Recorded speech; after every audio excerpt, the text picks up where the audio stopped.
Don't worry about me, I'ma be alright.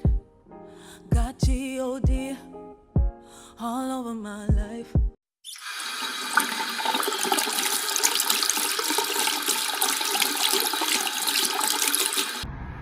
Hey, fearfully, wonderfully made family. I'm sitting here at a local place waiting to get an order either from DoorDash or Instacart. As you know, I've been doing some of both. The unfortunate part is that DoorDash is really not dashing right about now. Instacart has been really busy. Some orders I had to decline because the amount of pay was ridiculous for the amount of miles that they wanted me to go, so I had to decline those. But in the end, I wind up getting some very, very good offers within a 5-mile radius, and that's ultimately what I want. I want to be able to do the dashing within a 1 to 5 mile radius. You know, I may be willing to do 7 depending on the compensation package and stuff like that, and depending upon the type of order that it is. Yesterday was pretty good. I wind up making like $66 within a 3-hour span, you know, which was pretty good. And on DoorDash I made nothing. And the crazy part about DoorDash is that it's not dinging at all. Like, I don't know what's going on, but I was listening to somebody that does DoorDash. They said sometimes you're not even seen on the DoorDash app, meaning that there's no blue dot anywhere. There's nothing, you know. Essentially, I guess what happens is it knocks you out of the system, perhaps. I don't know. And you got to kind of jar the system. So literally, I just been putting everything on a pause, y'all. Put it on a pause, start it again, pause it, put it again, move around or whatever. But by the time I move around, I'm already getting my first Instacart offer. And so I'm going to just put DoorDash on pause again, because of course I'm going to take the Instacart. Instacart is the one that's willing to do the payment, you know, and all of this other stuff. And get it, y'all. Get this, I want to say, you know, the first couple of days with Instacart was really rough because I told you I messed up a batch and it was just horrible. So what I've learned is that my limitations are 1 batch only. That's, you can handle 1 order only, and you have to make it count. So I have to make it count with the orders that I do take. And I think it's less strenuous for those that are platinum shoppers, those that can do that. I applaud you so much how you separate and make sure that nothing gets lost. Now, don't get me wrong, the first couple of batch orders I did very well. It's just when I went to Food Code that particular day, it just didn't wind up well for me at all. But maybe it, you know, essentially is part of the day, or maybe it was just that particular day. Maybe it was just a bad day. And I'm sure as Instacart shoppers and DoorDashers, you are going to have good and bad days, and I think you just have to learn how to weigh it out. I mean, you know, don't throw, what did they say? What's the saying? Don't throw the baby out with the bathwater, you know. You know, and there are some good parts about it. I'm just learning. I'm just going through my learning curve, you know, trying to figure it out. Now, what else am I doing? So I, you know, am still selling my jewelry, and I'm coming up with ways to, you know, figure this thing out. Like, my unemployment stopped, and I have to get out here and grind, whatever way that is within a legal means, you know, whether that's, you know, dog sitting, babysitting, whatever that looks like to everybody else, right? Whatever that is, I think that you owe it to yourself to try it. Some of us have hidden talents that we have not, you know, walked into. You know, I also make t-shirts and all those type of things. Of course, my t-shirt, excuse me, y'all. My t-shirt store has not taken off yet. And that's for multiple reasons. I might not be marketing it right, or it just may not be the time and season for it, who knows. But I do have other things that I do, like write journals, make journals. And I told you guys I make jewelries, I make pins, and all those type of things. And I think, for the holidays, that's going to be pretty good. Because people are going to be looking for gifts and things like that.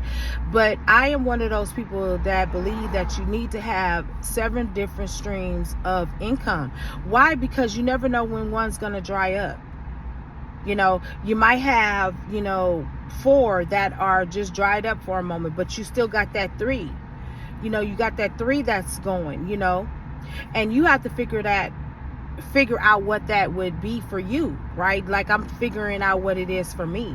And at the end of the day, like I said, this is a brand new journey for me, but I was taught by parents, right? My dad was military. My mom was a hustler, because she had to learn how to do that all her life to provide for herself, because she didn't have the backing of her family, which is shameful.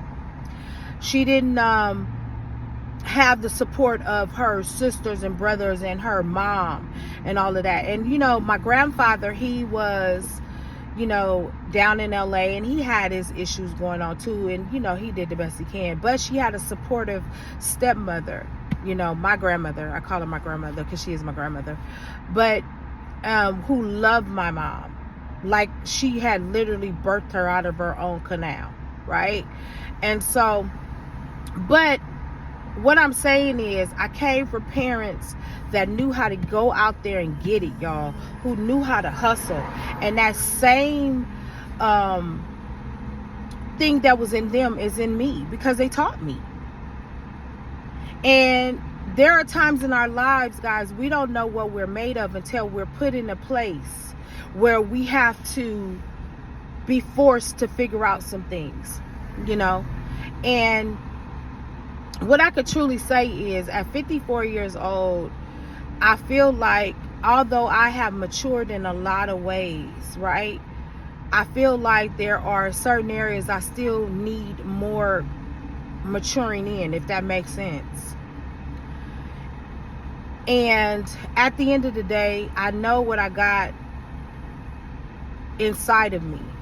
First of all, I have the Holy Spirit inside of me. He teaches me all things that I need to know. Second of all, I had parents that instilled into me the right things to do and how to go about it. My father would say all the time, he said, Sugar Lump, there is nothing that you can't do. Whatever you put your mind to, you can do it. He said, you have to apply yourself. And that's the thing nowadays, guys. I think about all the things that we go through in life and how we always play the victim card, the race card, or whatever. But the central thing is, do we apply ourselves? Do we really, really apply ourselves in the thing that we say that we're going to do? Do we apply ourselves at our job? Do we do it haphazardly? Do we go, and I understand job burnout, guys. Listen, we all get job burnout. And I'm talking about for those that really put their heart and their soul into it and have worked for companies that are not so nice to you, or bosses that are not so nice to you. I'm not talking about that, but I'm talking about for those of us that just go on these jobs, we quit them, we do whatever, and there's no real effort. But also, what I would love to see more in our children is for there to be more of an entrepreneurial spirit amongst them.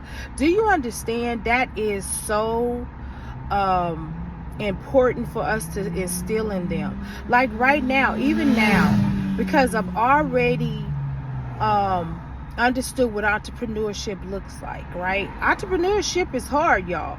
We need to let them know that, first of all, but we can start teaching them at an early age. We can literally start teaching them what entrepreneurship at an early age. So when they're in their 50s, right, they will not be stuck wondering what to do. They will already have money saved up. They will, my thing is giving them an edge that we didn't have so much. And don't get me wrong, our parents blessed us with the wisdom and the knowledge that they had. But I also think that Gen X generation, we are the most hustling generation there is. We know how to go out there and get that money. We know how to go and make something, and put something together. We'll bake a pie, we'll bake a cake, we'll do all of those different things in order for us to be able to make something. You know what I mean? And so at the end of the day, y'all, it's really up to us to, I'm sorry, y'all, I'm trying to figure out what these people are doing. It is so crazy. People do not know how to park, y'all. They don't know how to park. They don't know how to gauge. And I'm wondering, who is giving out these driver's license, y'all? Who are giving out the driver's license? Like, this is crazy, for real. Well, at any rate, y'all, back to what I was saying off that little rant. Basically, y'all, we have everything that is inside of us that we need to get things accomplished. I realized this one thing on this passage of scripture in the Bible. It talks about how grapes are crushed. And the grapes have to be crushed in order for the wine to come out, in order for the juice to come out. And oftentimes in our lives, we're going through this crushing, y'all, sometimes that we don't particularly like. Like right now, this is the most crushing time in my life.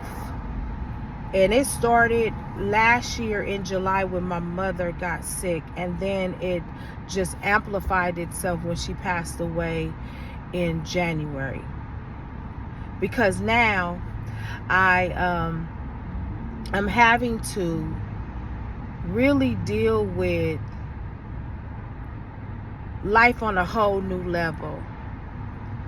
See, you haven't done life on a whole new level until you've lost one of your parents, or you've lost both of your parents, or you've been through some type of trauma, or you've lost your child or something like that.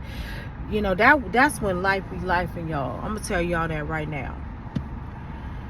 And I know we started this talking about DoorDash and all of that. It all makes sense if you roll it all into one.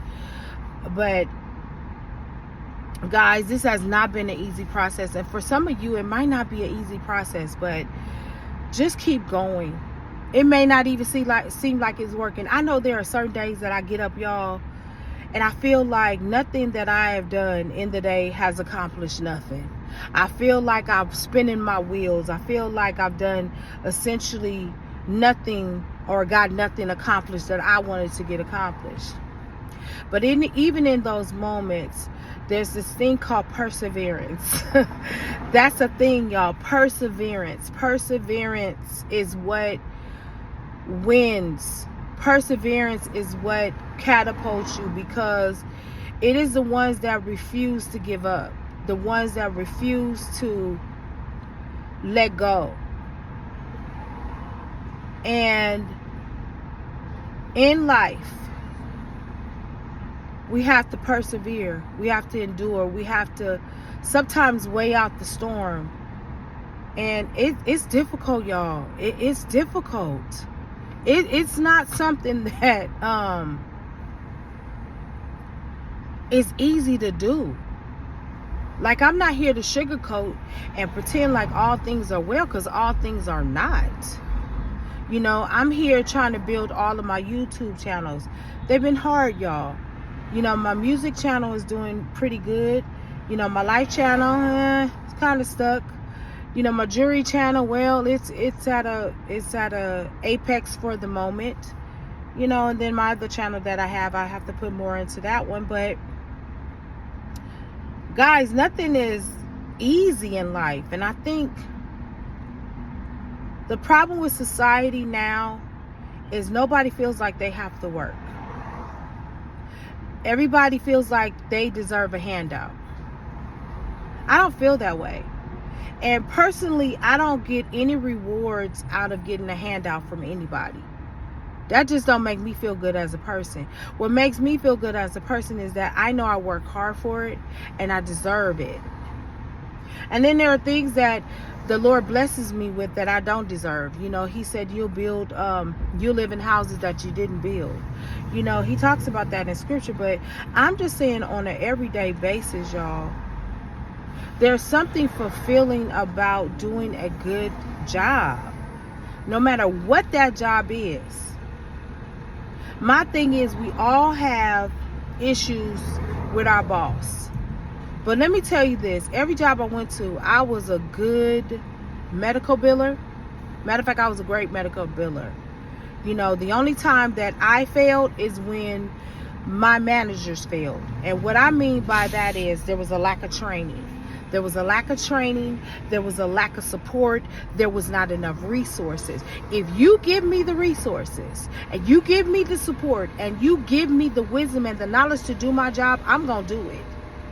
And I don't need you to micromanage me. I don't need you to lord over me. I don't need you to keep trying to figure out, trying to set me up or any of those things.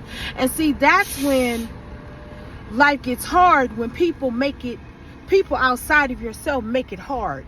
And that is when you have to have perseverance to outlast the situation.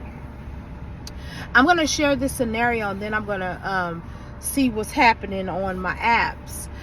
I had a boss that no matter what, and she was my color, no matter what, she would try to set me up at every cost. I don't know what it was. And I'm not going to say that I did all things right. You know, guys, there were times I was late. That was due to transportation. That was due to, me falling ill sometimes. I dealt with bouts of bronchitis and, headaches and different things like that. And I was dealing with a lot of things, y'all.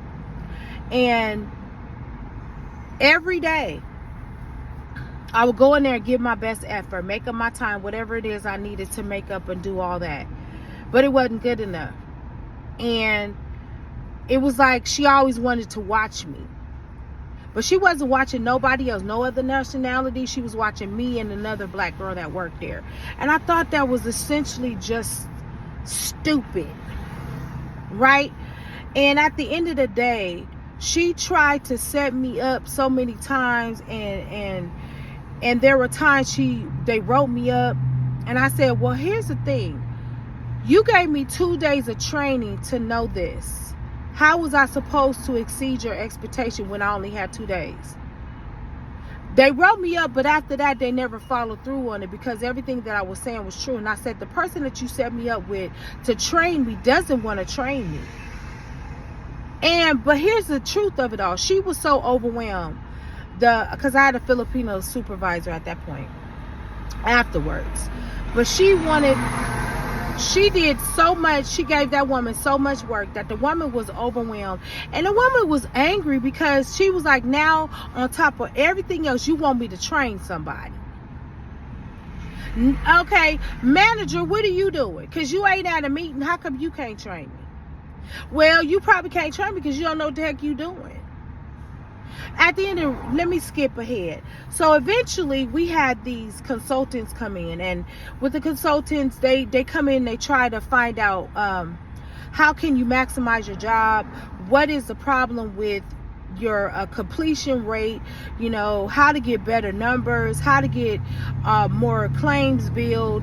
What are you essentially running into? You could be running into the fact that you're missing CPT codes, HCPC codes, CPT codes, all of those different things, right? Or diagnosed codes, I should say.